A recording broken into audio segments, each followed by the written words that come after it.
Yo, yo, what's up, everybody? Episode 9 of the New York Yankee Dad podcast. Today, we're going to talk about, we have pitchers and catchers reporting tomorrow. If you saw I shared, and as a lot of you have seen, the New York Post shared today on X the some of the videos of the Yankees working out.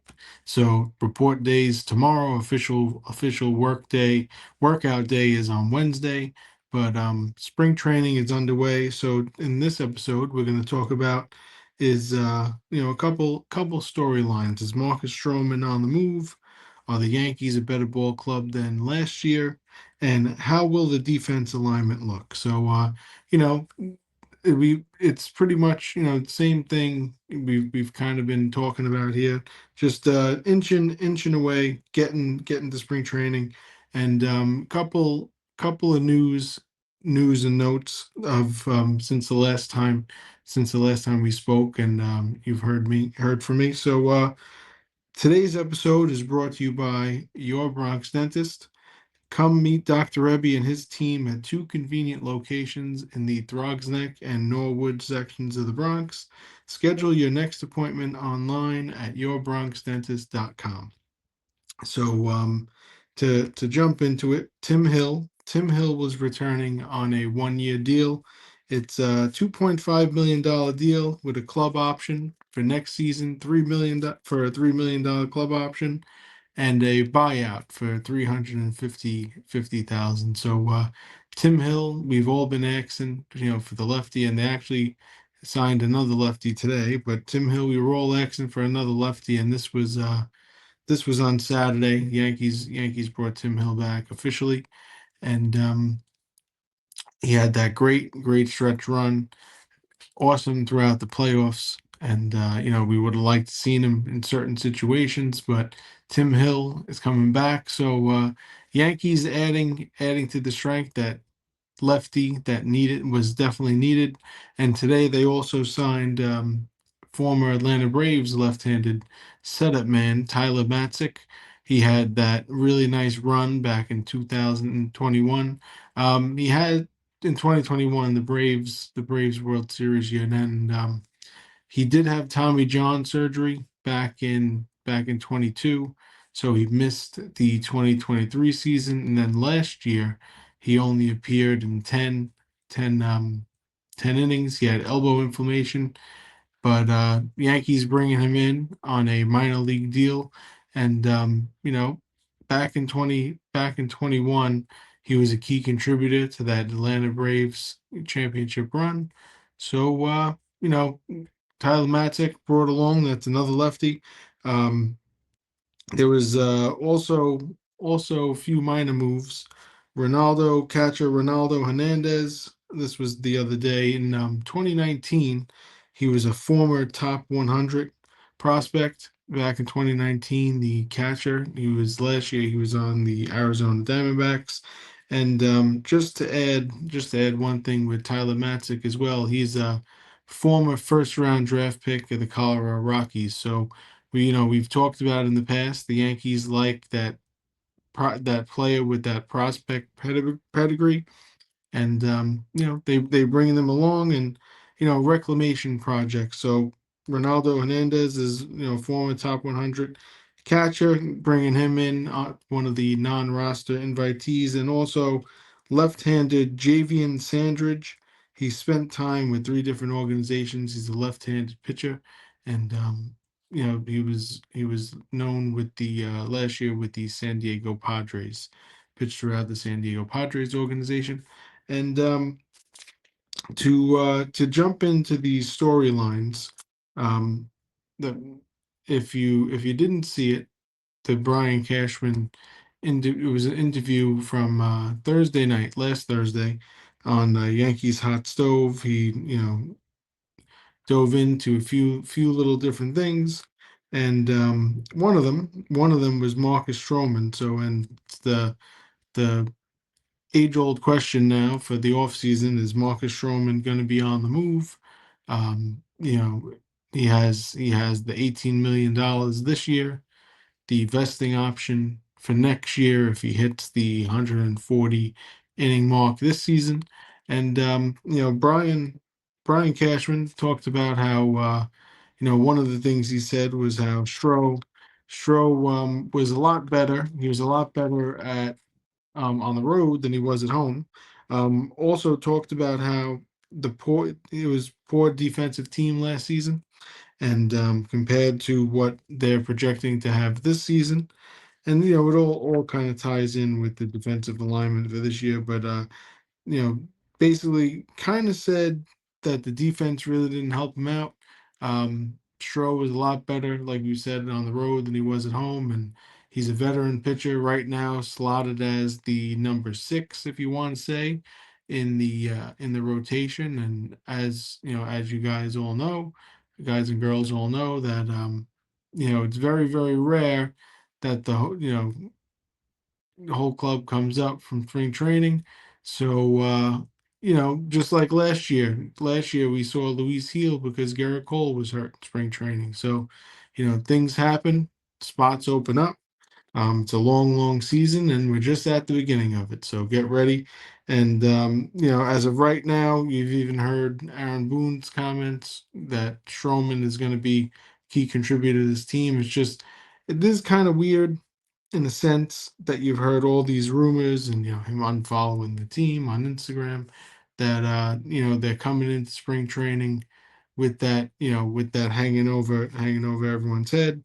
But Marcus Stroman is a member of the New York Yankees, and as of right now, and going into pitches and catches tomorrow, and that six starter role. He's gonna play a role somehow on this team.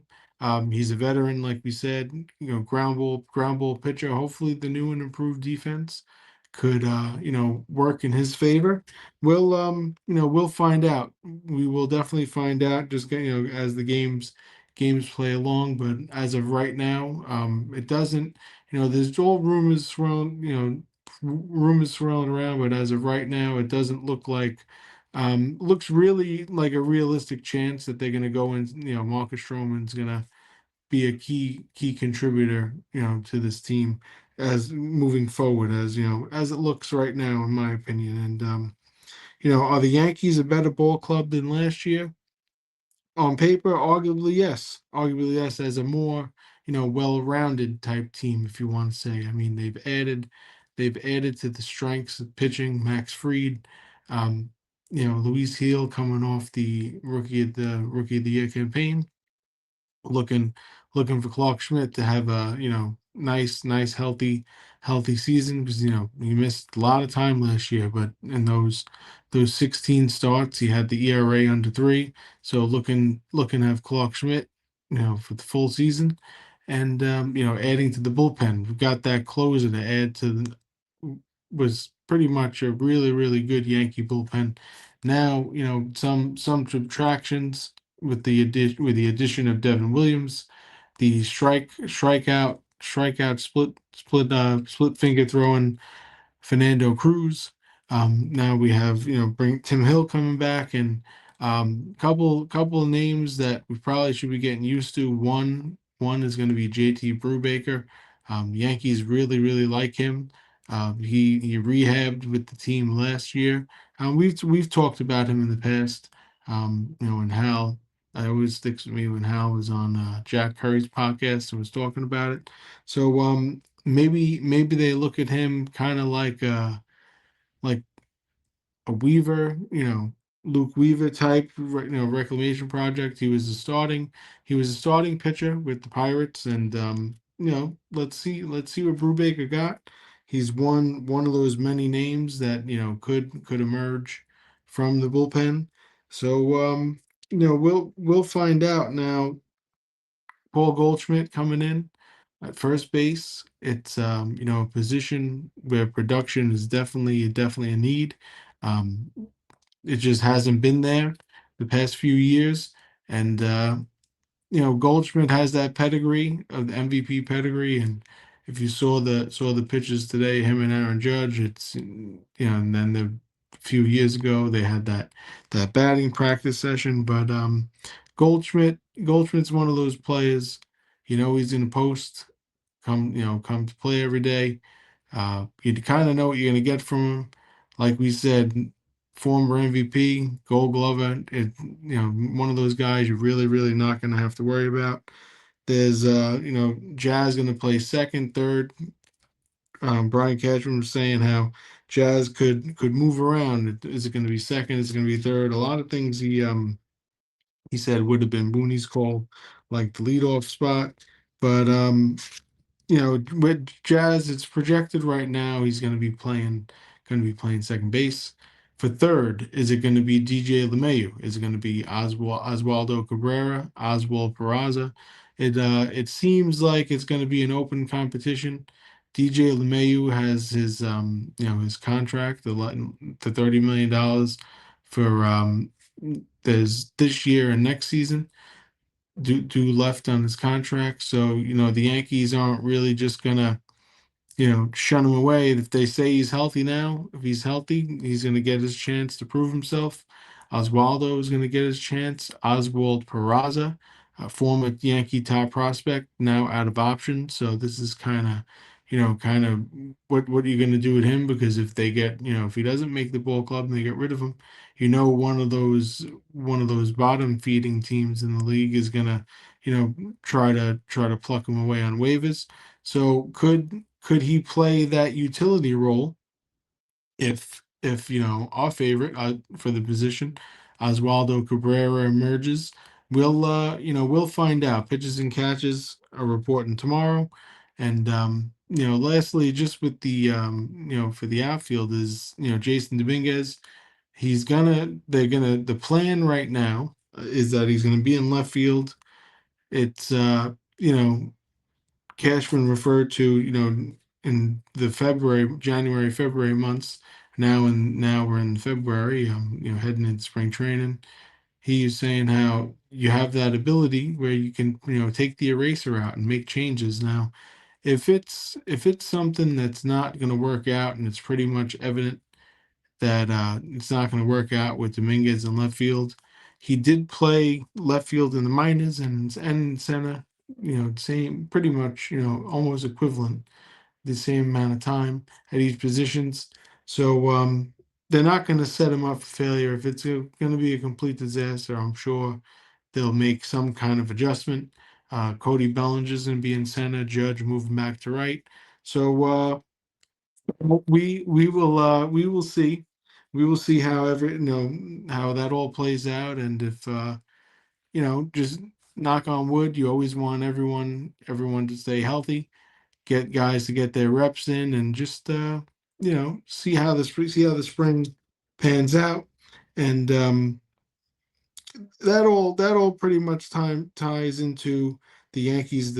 How we were talking about how the defensive alignment would and being a better ball club than last year, because it all kind of ties together. Basically, the main point that one of the main points that came across to me was how Brian Cashman, general manager, is excited about how the team has improved defensively, more athletic, which was pretty much one of the major problems last year, and but the Yankees, the argument was last year that they just did some things, they were just bad at baseball. So little things like base running and, fielding blunders and mispositioning and not being able to turn timely double plays, just little things, little routine things that in the end add up, and can result in certain different ways. And just I'm really happy. I'm just streaming out, skimming over my notes here. Just you see all the rumors that Nolan Arenado going to be on the move. St. Louis was willing to eat 25 million of the 75 million left when the offer was out there for the Astros, and he had Nolan turned that down. So is that something that we're going to be, is that someone the Yankees are targeting? Some say yes, some say no. It's been a rumor that's been swirling around for a while. Um, a lot to do with anything is Marcus Stroman's remaining contract. Is that really, is it really an issue? With the Yankees moving forward, they really look at him as being part of the future for the 2025 season. It's just it's like I've said before, it's two guys now. I know uh LeMahieu's was because of injury, but Stroman, wasn't on the postseason roster. So is he depth? What are they going to be doing with him? We're gonna find out. It's just I think with the improved defense that the Yankees are talking about, it could be something beneficial to Marcus Stroman now. Just when if when and if guys go down, you want to have guys who kind of been out there before, where you don't have to throw young guys out to the fire. We saw what could happen sometimes with that. With when Will Warren was up, he wasn't top prospect. That you look at the numbers in the minor league, the stuff is there. And when he was up for a little short time, he was banged around a little bit. So you see names like Carlos Cookie Carrasco coming, Yankees bringing in for non-roster invitees. These are guys that have done it before, and as you got, as you've seen following baseball, it doesn't just take five starting pitchers. The Los Angeles Dodgers last year lost their whole rotation pretty much, and they still wound up winning the World Series with their B list of the pitching options that they had. So, you definitely need, as I always like to say, at least 12, 13 pitches. So, pitches and catches report tomorrow. The rumor mill has been quiet for the Yankees, and it seems like this is what as of right now, this is what we're looking at going into the season. At one point, those Arenado rumors did seem real. They still could be. We've heard different things about Luis Arise, and that kind of died down a little bit. And I'm interested to see how the third base, really interested to see how the third base situation shakes out. You remember how good LeMahieu was those past few seasons, and before the foot injury, and yeah, it's been a while ago, but could DJ find something, have anything left in the tank? We know he's a really, really good fielder. And that's something you're not going to have to worry about with him. It's just how much pop does he have left in the bat. Um, DJ's a professional. We'll find out. I'm over making assumptions that maybe he will be able to do it. Maybe he won't. We're going to find out. For me personally, like we've said and we've been saying, we're rooting for Oswaldo, and we'll see what happens with Oswald Peraza as well. I mean, could he be one of those pieces if anyone is going to be on the move? I mean, we will. Who's going to emerge? There's a few names. A few names of guys. We're gonna see, and as we were saying, former top prospect pedigree, non-roster invitees coming in. Alex Jackson, who came over in the trade with Jose Trevino, coming over from the Reds with Fernando Cruz. Um, great defending catcher. Just got to see what he can do with the bat, and just see what a lot of the young kids down on the farm can do with the bat, and just see what we have. And we will find out tomorrow. Well, pitches and catches, we'll find out next week when games start. And then you'll get a chance to see a lot of the younger kids coming up. Trust me, they play a lot in spring training, but we're itching away. Football's over, and baseball season is upon us. If any rumors, any news, as like always, I'll let you guys know. But it's pretty much been for the past few weeks. It's all pretty much the same for the Yankees. Nothing new has changed. It's just we're waiting for the season to come, and we're almost there. So Have a good night, everyone. I'll talk to you guys. God bless. And as always, go Yankees.